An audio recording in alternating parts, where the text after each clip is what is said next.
I studied initially in Edinburgh Art College, and did an MA there. So that was '91 that I finished the MA. And I did a bit of teaching,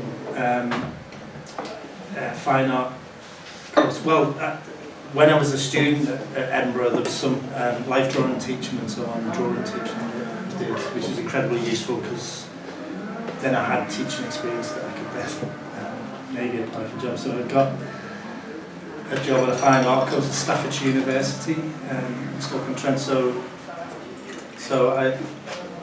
I left Edinburgh in '93, quite reluctantly, but I thought I'd just move back to Liverpool and then commute to Stoke, which is what happened. It was a little bit easier, more of a shock, less of a shock, I suppose, than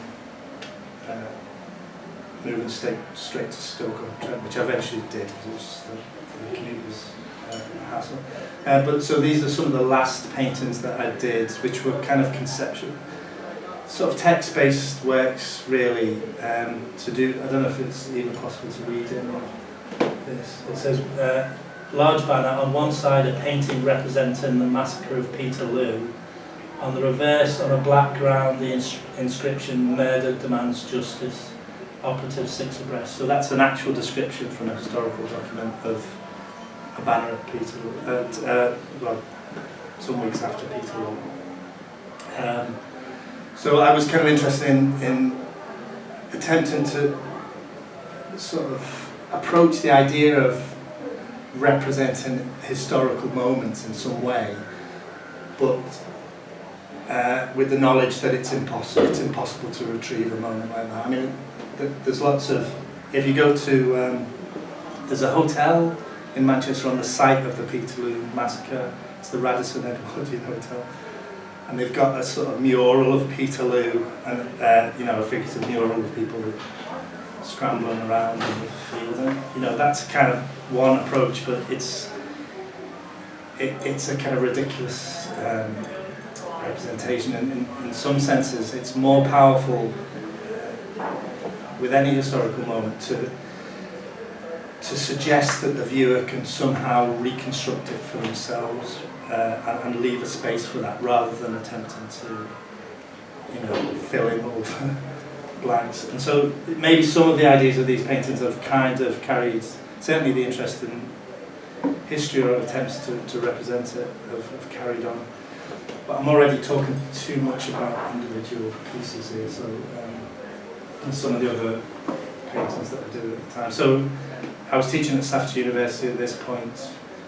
I did a couple of residencies. I actually painted these at the British School of Rome. So that was kind of the high point of my painting practice, if you like.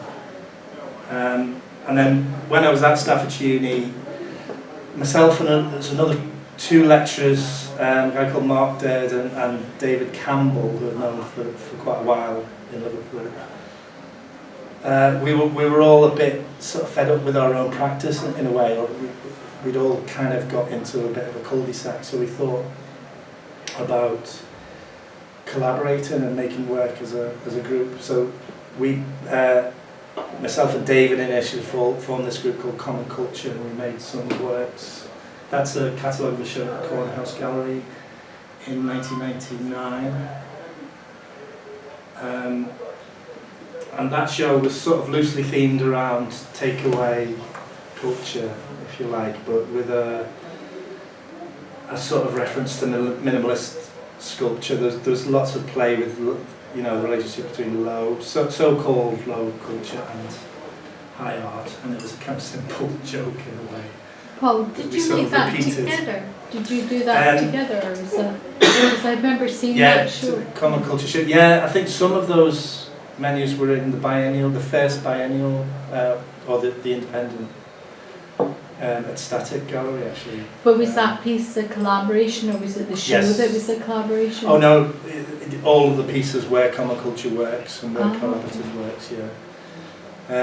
And it was interesting for me because I was kind of coming to the end of a painting practice in a way, so sculptural installation, video, well, yeah, that was the main focus of common culture work. But that was very different to what I'd been used to. And so it was perfect for me. But also the fact that you can spread the risks a little bit with a group practice is really useful. So there's less of a kind of worry about a personal trajectory that you've built up that you need to be aware of and you need to steer around. With common culture, it was an entirely new thing, and we kind of didn't care about that, so we could be more playful and take more risks. But at the same time, we sort of got a taste for that, and then you could import that into your own practice in a way. And I kept making work as myself as well. There's some of the other common culture things. Ignore that text, that's from the last presentation. I need to take that off. So that's it was a kind of stainless steel chip shop counter, and that's all it was. It was just this ready-made. There's actually two pieces that we put together. So we showed at East International around that time. So the common culture. By the way, if you want to stop me at any point, and you know, as Patricia's done, just by all means, because I might miss out quite essential information about particular work. The common culture work, yeah, it just gave me the confidence to try new things. I'd sort of wanted to make music as a teenager, but I'd kind of thought, oh, it might be possible to work this into my art practice somehow. So I just stopped painting. I did one final series of works, and then I just started making music. There was 3 CDs as a band called Rooney, which was a fictional band, and I kind of played a lot about with the fictions associated with the band, but it actually became a real band as well, so we did performances. That's the Magnet. There is a video after this, yeah, to give you a flavour of the lyrics of all the Rooney things. That was kind of where the art was for me. I'm new to this video. There you go.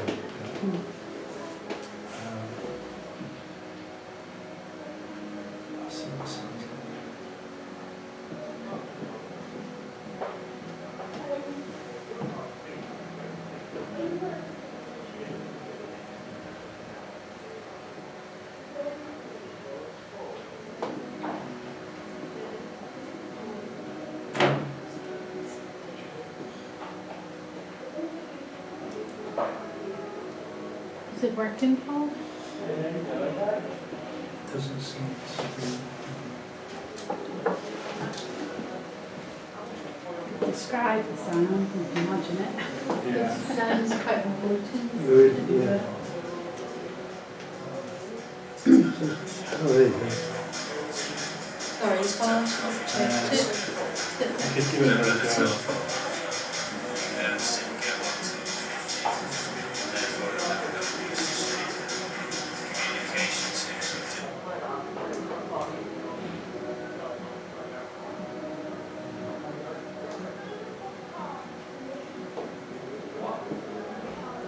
The song's quite repetitive, so we'll get a flavour of it. Is your settings output to something? Does that have to do? It's just normal, yeah. I mean the headphones work. Yeah. Oh, I see. Or maybe it's the sound is output. So oh, actually, yeah. Is there a thing to shove this in? Is it? Yeah, it's like that. Can you see it?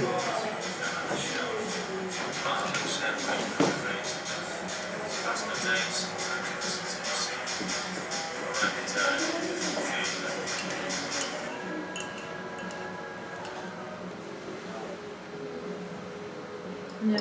You know when it was plugged in, you said was it plugged into the headphone socket or the speaker socket? Because it might have been. Yeah, it's definitely the headphone. Can you see that? The headphone, if it's a speaker, you have to put it in the plug. Oh, is there another? Usually just two little things on the This is side. Tom. Yeah. Sorry, I should have tried this. There's just the one, isn't it? See, that's headphones, that's probably why. Oh, right, yeah. 'Cause Is there a, Is there another one somewhere? Because usually there's like a little microphone one and headphone ones. It seems like there's just headphones for that, isn't it? yeah. maybe it needs It's the, blocked up on- You can hear it. can you hear it? You You can hear it. Here. I mean, Yeah. it's not as good as, but you can hear from over here. Yeah. We're school teachers, we can hear a whisper at 500 paces. Especially if it's a swear word. Yeah. Yeah, there should be, now we've unplugged it, there should actually be sound coming out there, but anyway, you got a sort of flavour of that one. That song was in, John Peel kind of, I don't know if anybody remembers him, but I do, yeah. he played a lot of the tracks and he got a session and that one was in the Festive 50, that track, which was the high point of my life, really. But yeah, obviously I've always loved music of a certain kind, but I was kind of keen on, particularly through the lyrics, and sort of working with it as an art thing, as part of my art practice. But it was interesting because we did lots of gigs with musicians, not just other artists who were making music, and it was kind of, it was blurring the boundaries in an interesting way, and then the performances that I did as the band turned into performances with other musicians. This was a choir who did a piece. I think this was an internet chat room. I don't know if they still exist, chat rooms, but I set the words of a chat room to music for a choir. And that was performed. I also did a sort of primitive video version of that. There was other kind of choir-orientated performances. This was like a variety night that we did. That was the remnants of the band and Max Factory, who were a performance group, and did a kind of game show. So at this period, I was just experimenting with lots of different approaches. This was another variety night we did at Edinburgh Art College, so that they asked me to do a talk. So I decided just to just do a performance. So the band went up and we did this variety night. That's one of the students, Jock Rooney, who's quite busy as a painter, an artist at the moment. And he did some of his amazing songs about Finland. And there was a choir made up of some Edinburgh music students and so on, other kind of variety night type thing. Yeah, David Bowie impersonator that we backed, who was from another project. What are the images of? At the back, that is, there's a video I did, there's a clip of it in a bit. I went to Stars in Their Eyes. I can't remember if it was before or after we worked with the David Bowies, but the David Bowies were all David Bowies from Stars in Their Eyes, which has recently been brought back with Harry Hill on Saturday nights. But I filmed the warm-up man, Ted Robbins actually, who was a bit ill recently. And there's a conversation that happens between me and him as I'm filming him, and that is the work. So I think it's just the image of the TV audience in the background. And that's the other event that happened. There's quite a few artists, bands, so-called, who performed with David Bowie's, various David Bowies. I think we did China Girl and Andy Warhol.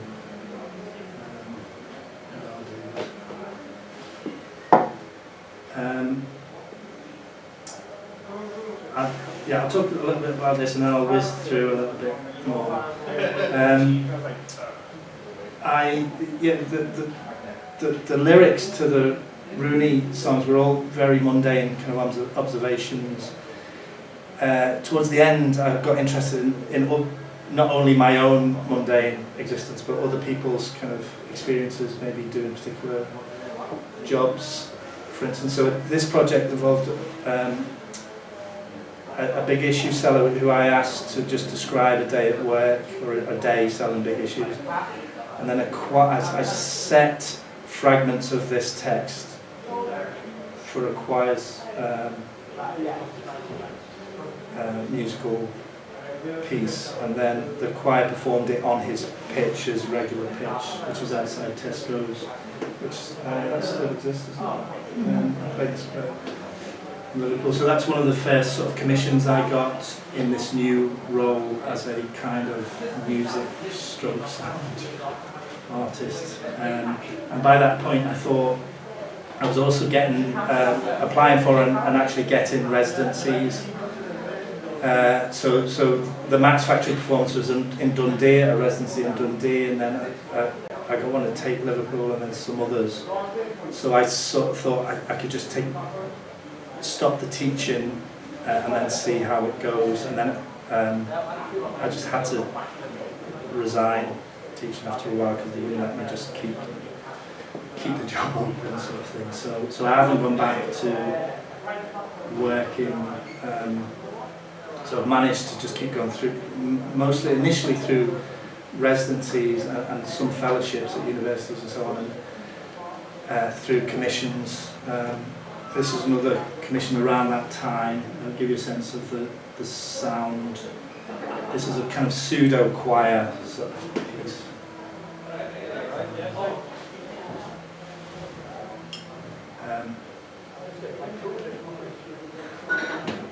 So I asked the cloakroom attendant just to describe a night at work, and then that's set to music here. Between the hours of 9 and 3 on Friday and Saturday nights, inside a box with open hatch, my hanging round at coats and bags. The queue begins at 10 o'clock, and people hurl questions at me. I have to be a clubber's guide. It's all part of the service here. Let's go.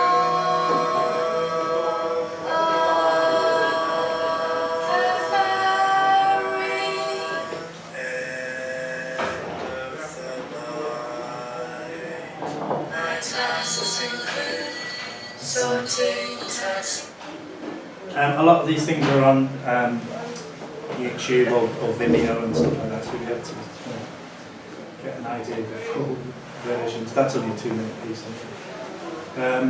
But I suppose for a minute, harking back to that painting of that empty space, I was sort of interested with the video aspect of the work, with kind of conjuring up an experience or a moment in somebody's life, but then the idea was to kind of leave it to it's not documentary work in the sense that you meet the person, you are swept along with a recreation, however illusory, of her experience. You're allowed just fragments, and then you can construct it for yourself in a way, or there isn't that kind of indignity of too much manipulation. And there's a manipulation obviously going on, but there's an honesty about it that it's quite a theatrical process, and this is just the fact that it's her words are set to music immediately becomes this kind of slightly, there's a sort of ambivalence about that whole process. It theatricalizes it and underlines that this is an artwork and not some direct connection with her experience or her as a real person. But also there's a sort of humour to it, but also the music makes it quite ambivalent. Sometimes it's quite moving or it's quite scarily obsessive. The reception of it isn't fixed, which I quite liked about that sort of approach. What do you mean, the Yeah. reception of it? Just how you engage with it as a viewer, not necessarily, as I said, with a sort of documentary approach to an engagement with a cloakroom attendant's life. There's a kind of realistic approach, which is kind of pseudo-reality. It's constructed, obviously. And so the idea with this is to just be aware of that and play with the artifice of the process. So,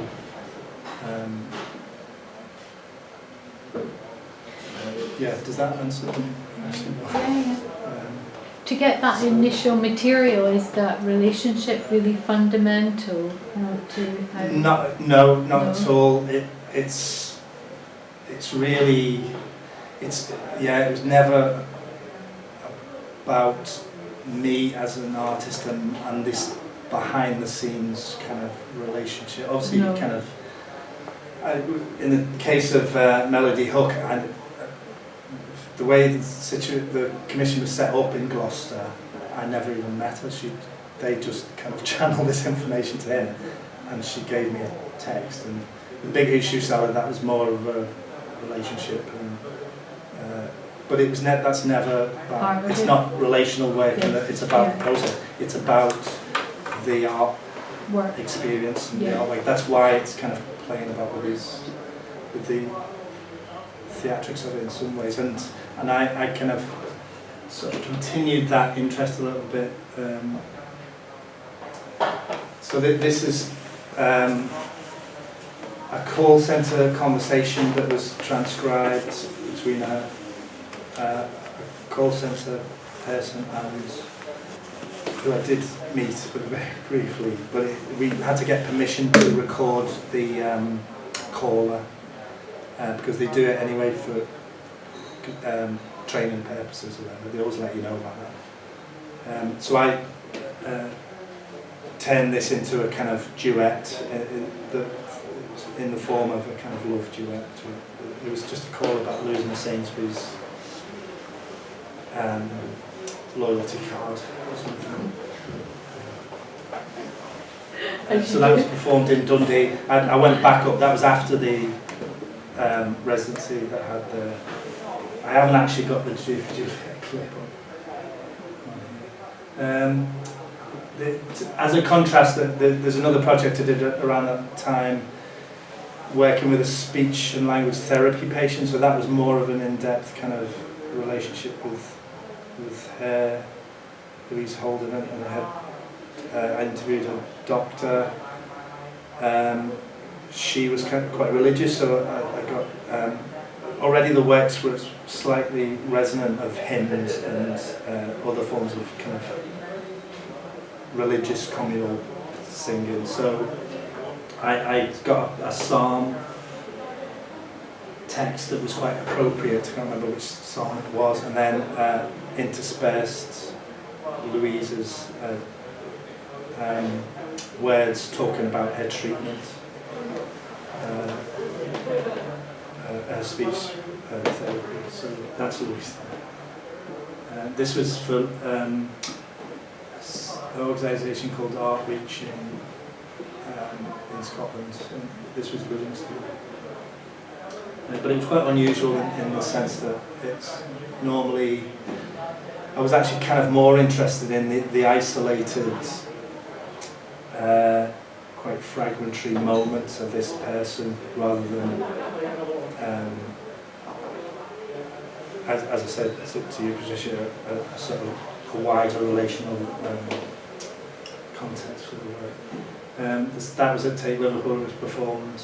Louise came down as well for that. What did she say about it? No, she was very kind of moved and complimentary about about the work. And, in a way, that was one of the aspects about that relationship. It kind of informed the work quite a bit, so I was quite open to her suggestion. Like she suggested she could perform, because she was good at sign language, so she performed. You could see her in one of the images, which it was really interesting aspect of the performative thing. It gave another kind of edge to the whole experience for people, I suppose.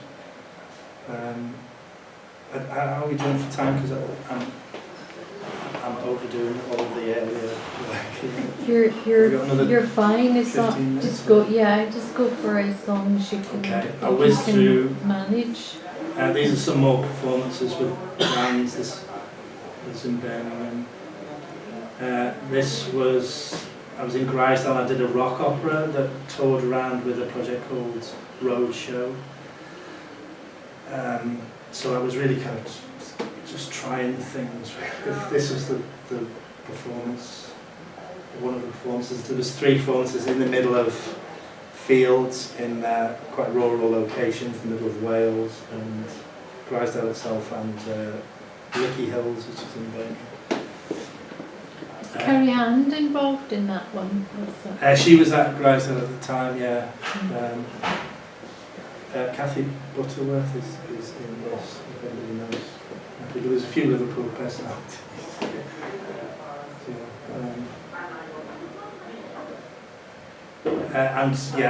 There is a live recording. I didn't do an album of it. It's the most work I've ever done on a piece of music, and I had 3 performances, and that was it. I worked a lot with Liverpool airport workers for the lyrics. That was another aspect of the context of the piece. So I want to release that in some way. There might be a best of Rooney compilation or something. Is the structure of the language, like in Dylan Thomas's work, is that very important to you when you're collecting the material?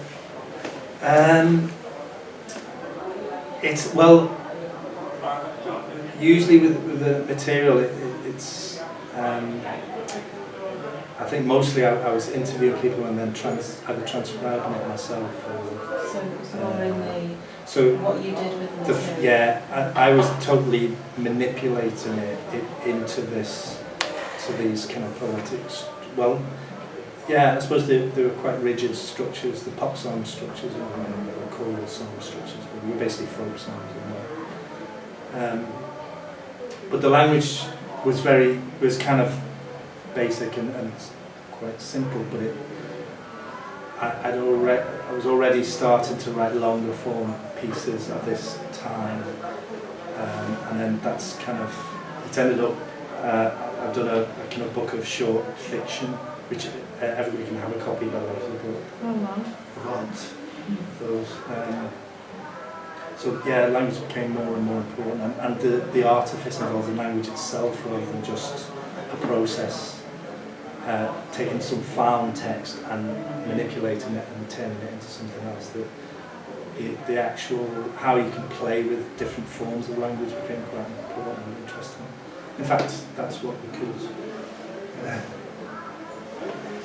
That's the Ted Robbins thing.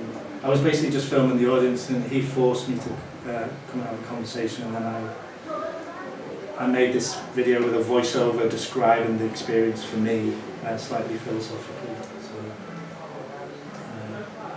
that's a book with a CD of some of the music lyrics at the time.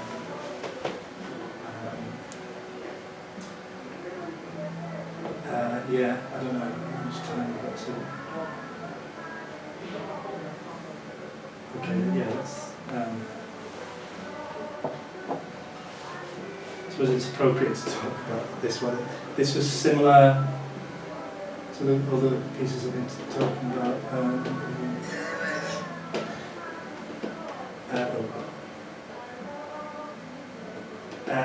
I was part of a project called Further Up in the Air, where there was artists who had residencies in a tower block that was about to be demolished, which is now demolished. And I interviewed a resident who just moved out of an empty flat 23, and just asked her about some of the I basically just wanted to do a sound piece about objects that used to be in the rooms. So it wasn't necessarily going to be too much about her experience of the flats or the history of it. But that was going to be implied. But she talked particularly about certain objects that were made by her husband, Bernie, who died just as they were moving out of the flat, so they became a kind of yeah, again, I don't know how much you're going to be able to pick up with this.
Yeah, so the piece just sort of continues on a loop, but that little harmony repeats every 3 or 4 minutes and just describes some of the objects that Benny made and states that he died.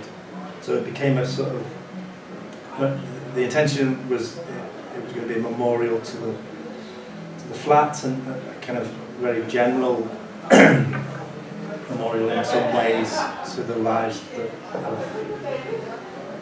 have been lived within it, but then it became very specific, kind of specific in that it names particular objects, but it's still a very general sense of a wider sense of memorial to lived lives, I suppose. And I think there's still a kind of humour to it. The voice is another resident who was still living in the flat. She used to be a club singer, Mary Esford, so she was on the top floor of it. So, I don't know what else to So say about that particular did you know when you say you don't feel there's a relationship aspect? Yeah. No, how do you negotiate then for these, for these people to get involved? Because they're that element fundamentally, or the basis of it is, it's quite poignant. It's, In that it's case, yeah. beautiful, and, In some ways, I was kind of uncomfortable about when it started to go in this direction. in what way? But just because I didn't intend the work to be so specific about quite poignant particular experiences.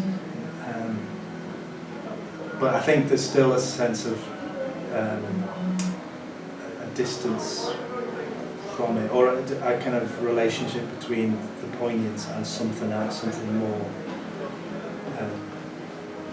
distanced or Did you? critical in some ways. Yeah. I suppose, So of the process. how did you get the woman, the But yeah, singer in that involved? case- Do you just commission her, or do you just kind of? It varies, yeah. Yeah.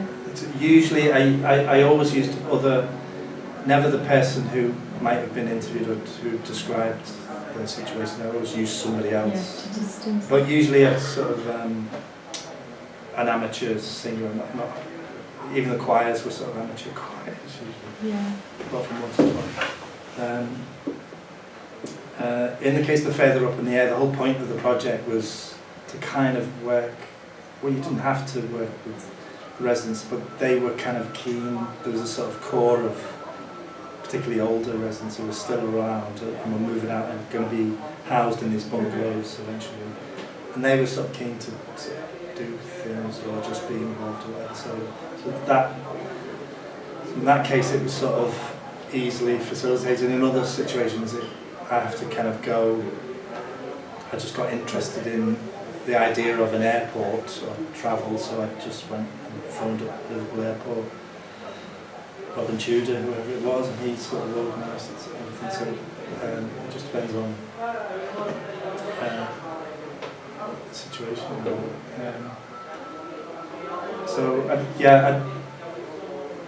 I'd organised. I was sort of kind of doing things at this time, but I was quite keen on maybe showing in galleries a little bit more.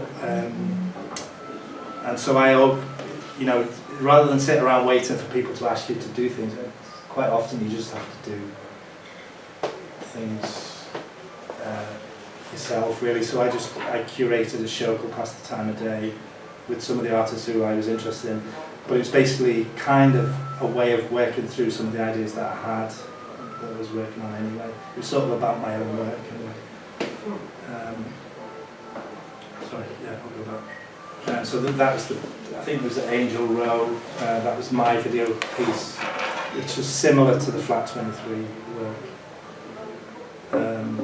There was voices with shots of empty shops in West Bromwich.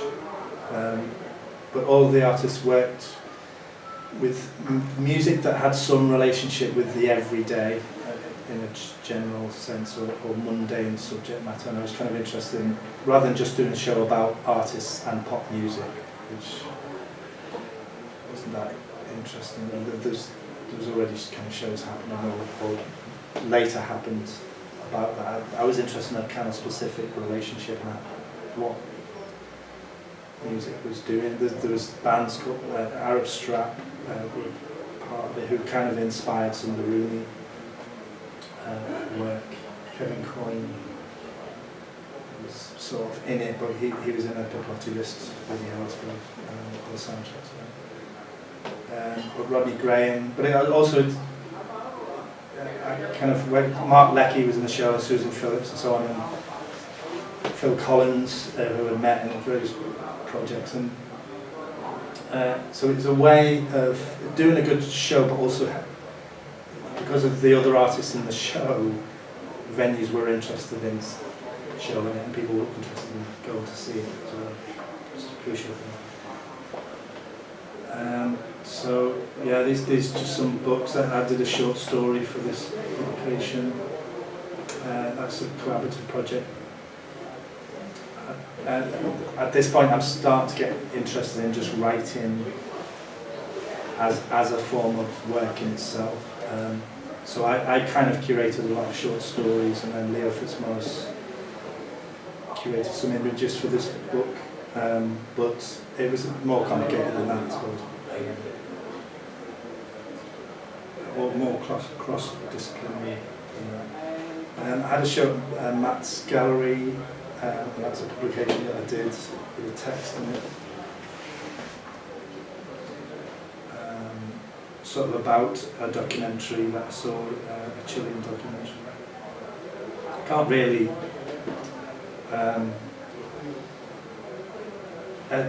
more or less all of these texts are in this book, and I'll give you a copy. So rather than trying to describe some of these longer form texts, you're free to read them.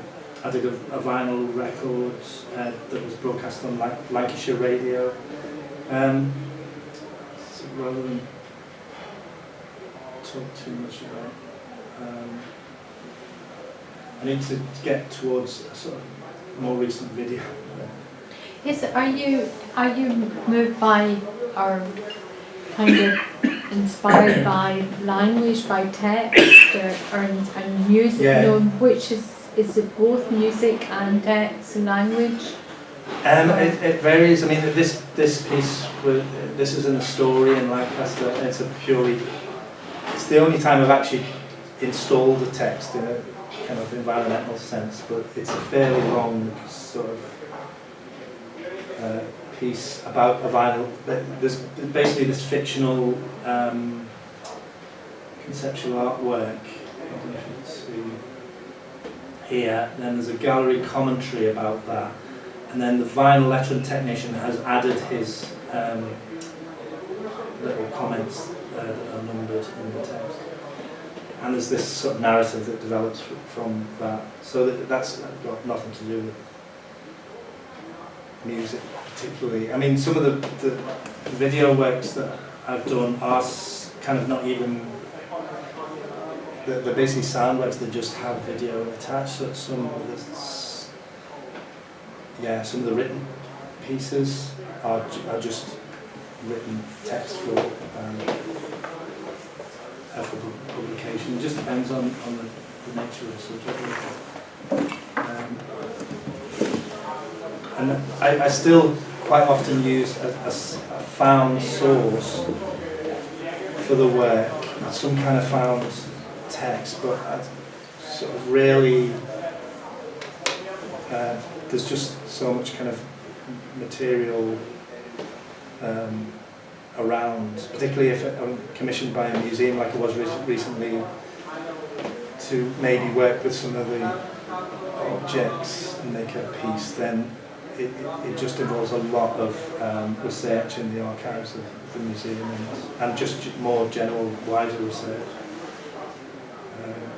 So there's certain information that becomes a starting point that is then fictionalised or turned into an artwork. This is I mentioned an exhibition at Matt's Gallery in London. This was it was a 16mm. It was basically sound work again, but it had 16mm film attached to it. That's some of the filming process. And in that case, I found a web blog by this Australian guy that's sort of food packaging company manager. So in a sense, the process was kind of similar to interviewing somebody, but the text was already there, and it was about his experience in May 1968 in the middle of the Paris events. He had a meeting about food packaging, which was cancelled because of basically the revolution that was happening at the time. And I used that as a starting point, and I was saying earlier about kind of being interested in text, or the style of text. He had a particular kind of way of writing his blog, but then I referenced the Wordsworth things in Prelude or something. He describes going to Paris during the Revolution. So there's kind of Wordsworthian references, a very romantic, poetic text within that, and then there's other forms of language. So the idea was to not have this unified persona that was giving you the authoritative way into this world. It was trying to disrupt that even within the language itself. So you kind of think, you kind of don't understand how he isn't consistent as this kind of Aussie guy.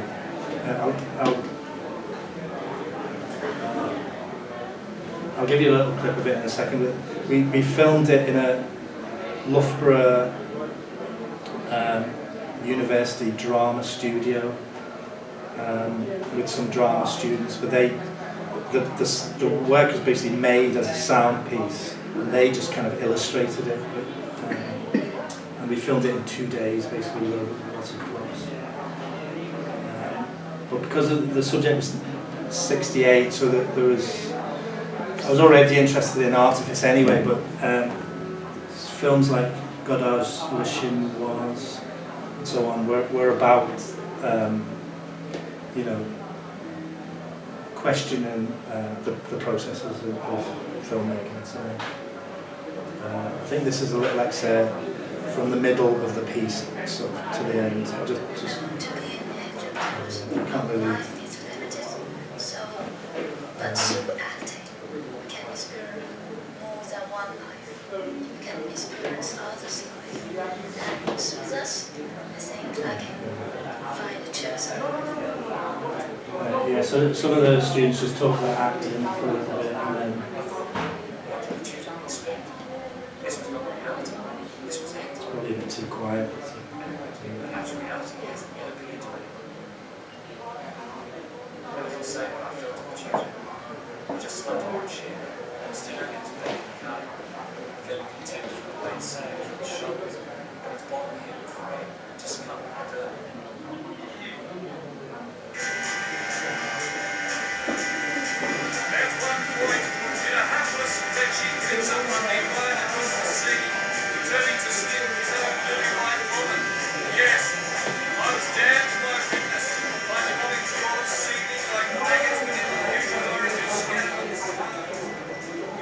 Okay, so it's by this point he's sort of been wandering around Paris and he's kind of lost his mind a little bit. But I mean, one of the motivations though for this was I got to a point where I was making work that had a similar kind of process to it in a way, and I was starting to be slightly worried about that. Although, as I said, now I still kind of occasionally interview people or use certain texts and then extrapolate them and fictionalize them up, make them into artworks. The works themselves were looking a little bit similar, so I was never using any actors. There was usually nothing happening in video. If there was visual images, it's usually an empty space, and I had a kind of logic for all this, but I thought it's sometimes good to actually just do the exact opposite of what you have come to think you should be doing. So that's partly what this was about. I wanted to do a work that was visually quite rich, and in some ways that you can play a lot more with artifice anyway, doing that. It had actors, and it was still very much sound focused, but also it was a longer form. This was about 24 minutes long as well, so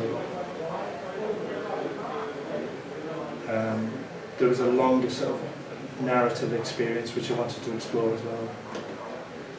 So yeah, I don't really get a sense of that from this. Given that Yeah, it's 25, so that 24 brings us minutes kind long, of up to date. but given, you know, with the long piece, how do you intend for the audience to watch it like a film, or will they come through and sort of see different elements of it depending on when they arrive and when they go? Yeah, no, that's a good question, because it was a new way of thinking about how an audience would encounter that. With something like Flat 23, which was the 3 monitors, you kind of moved around it, and it was about just quite a auditory experience and a physical experience. A lot of video installations are about that, and it's logical because it uses the space of the gallery. That there's a logic to having that experience in the gallery space because you're able to move around it. With Decision Doipak, it was kind of important to sit at the start and go through to the end. So the way it was shown at Matt's Gallery initially was just timed performances, like a cinema. So you kind of went. It was 25 minutes, so there's 5 minutes black at the end of the DVD. So people were ushered in at the start, and you couldn't. You could leave, obviously, but you weren't encouraged to go in halfway through. And it sort of worked. And when it was shown at the Story Gallery, we did the same thing. I think it was shown at Leeds Art Gallery later that year, and I think it was just too difficult for them to organise anything like that, so it had to be on a people just wandered in and out, which is not really satisfactory, but there was kind of cinematic type seating set up in the space. But it referenced cinema of the time anyway, so it was kind of logical to think about that kind of experience. And the piece that I did, this was the same year, I shot a video in the Futurist building in Lime Street, which was again, it was a shorter piece, I think it was about 20, well, not that much shorter, it's around 25 minutes as well. But it was initially shown at Take Liverpool, just in a dark space, but the approach, I deliberately wanted to approach it in a very fragmentary kind of way, so that I didn't even have a script. And I worked with some Liverpool comedians, and we just did some scenes. Some of them were improvised, some written by the comics. And I didn't even know how they would fit together as a narrative. So in a way, it was appropriate to just drop into that and out again, because it was quite episodic anyway as an experience.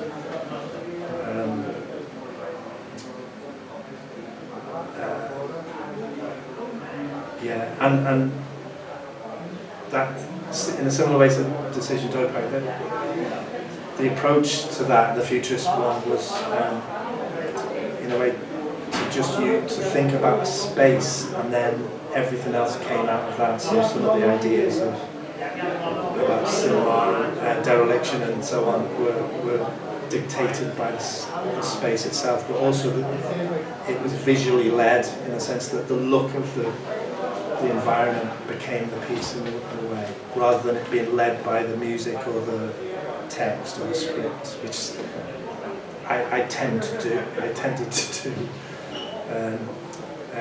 Even the Decision Doing Back, it was written and honed and honed and honed, and then the whole soundtrack was finished. The guy did the voiceover and all the other sound elements were there, and then the visuals were very much secondary. They were just added later. I wanted it to be a filmic experience, the Futures.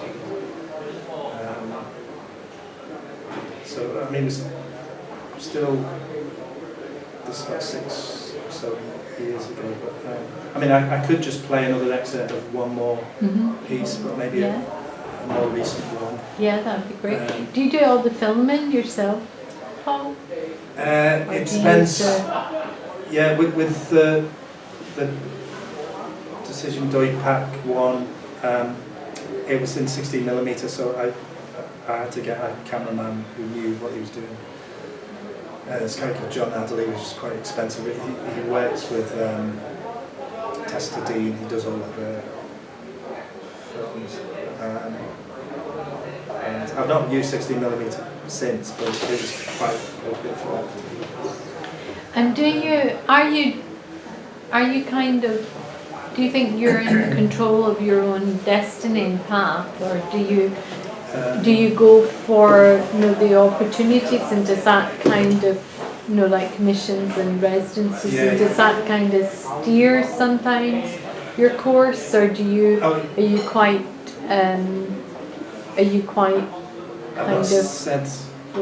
No, I've not said enough really about that aspect of how things come about in terms of.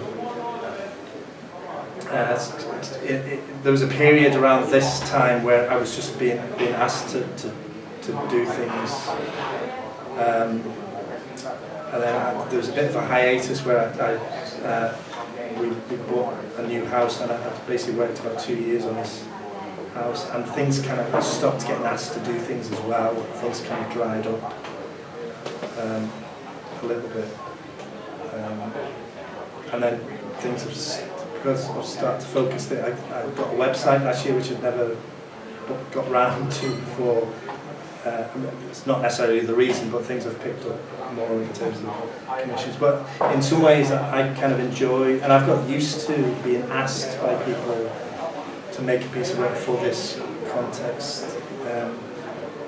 Not that it would be impossible for me to just make work off my own bat, it's, you know, the Doipak thing, there was a loose idea of an exhibition about 1968 because it was 20 years afterwards, and I would never have thought of trying to engage with that as an idea, even if I could.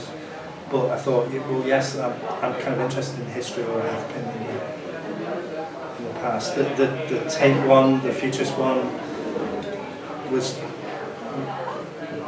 the brief was just to work with a group.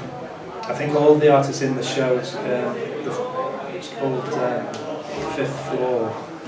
Everybody worked with a group of people, which I wasn't really used to do. I'd always worked with individuals usually. I was interested in an old film called Gumshoe, and so I thought I could work with amateur Liverpool comics and try and do something. So yeah, it was open. It was up to me. The future seemed a kind of appropriate context for it, but very rarely is it very kind of narrow what you have to do. There was Leeds Met University asked me to do a sound work commemorating a move-in from one building, the H block, to this new building that would involve some element of the history of Leeds Met, or Leeds Poly, or Leeds Art College, I suppose. And that's probably the most kind of specific and difficult thing I've ever been asked to do. It turned out really incredibly rich and fantastic. It's a piece called Thin Air, which actually... In what way was it difficult? Which bits? This is text that came out. It's just that I was faced with this, you know, history of an institution. It was impossible. It just seemed like an impossible thing until I kind of stumbled on a way around. There's a Jeff Nuttall, was a performance artist, and he did a kind of performance lecture in the early 70s with this fictional persona, and I kind of just, as soon as I stumbled on that, that was it really. I thought I could just use that idea of this fictional character, or this pseudo-academic lecture about this fictional character who was at Leeds Poly in the early 70s. So a lot of the things he goes through actually happened, but it was a way of just knitting things together and playing with fact and fiction. So again, there's a lot of real material there, and there was lots of interviews with people, lots of old students now living in America kind of sent me information and so on. And it became an hour-long lecture that was performed in the lecture theatre. There was an art schools conference a few years ago at John Moore's, and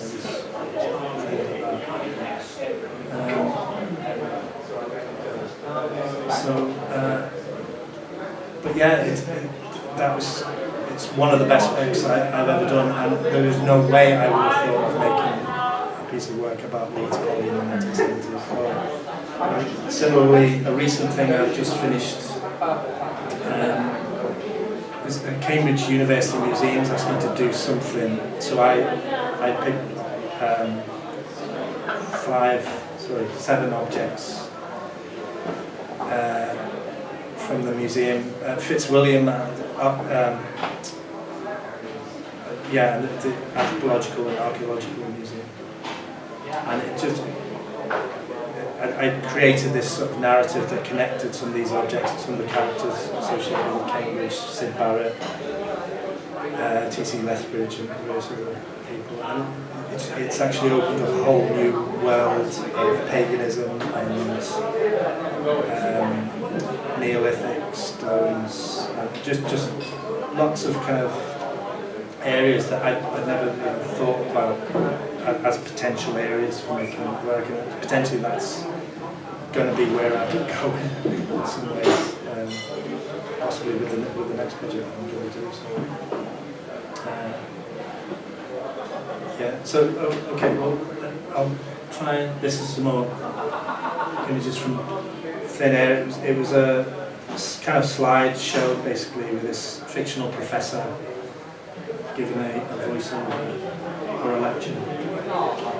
And these images were from the 1970s. There's a guy called Ron Crowcroft who gave me this amazing archive of images, and he just let me use them. And I always credit him, but he doesn't want any kind of any other not that but so, without these images, there's no way I could have done it, because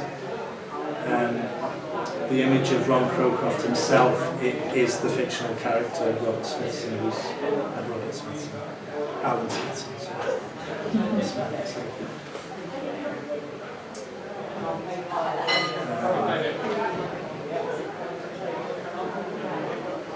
Yeah, this is a piece of overview.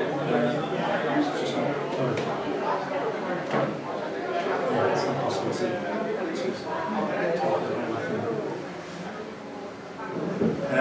to finish off, I'll just play a little clip of this piece. I was commissioned by Durham Art Gallery to make a work.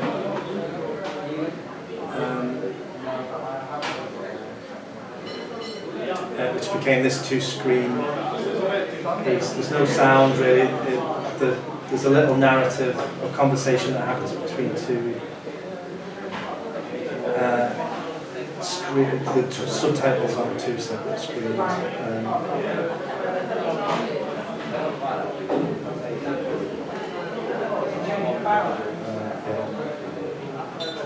But again, this is on Vimeo if you want to look.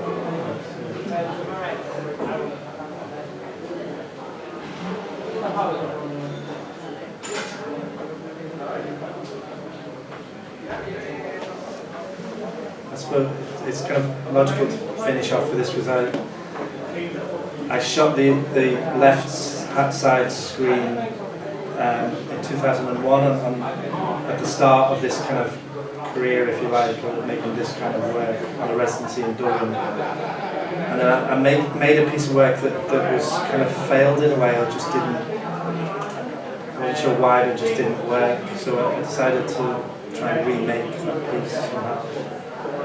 And I ended up just reshooting all the footage 9 years later, and then there's a kind of dialogue between the two separate films, partly about why somebody would do that. Who's speaking in this? Is it an imagined dialogue? It's imagined, yeah. It's very ambiguous as to what these entities are. So some of the works, like the red vinyl record that I skipped over, is a very sort of Samuel Beckett influenced text that was rant, if you like, that was on the record. So this is sort of meant to be similar, and they could actually just be not any other entities other than the subtitles.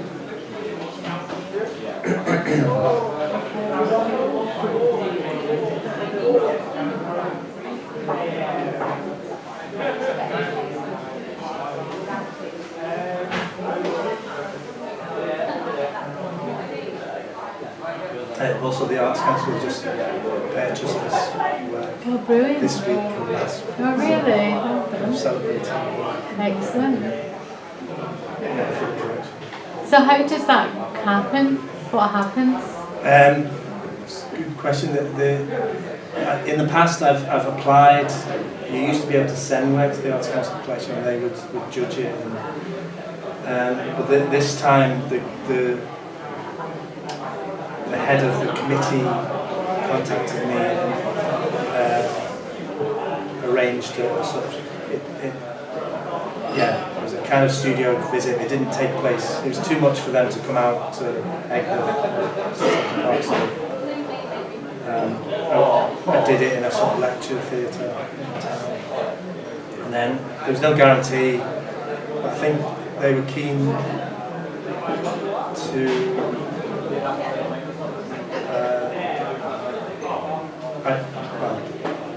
she said that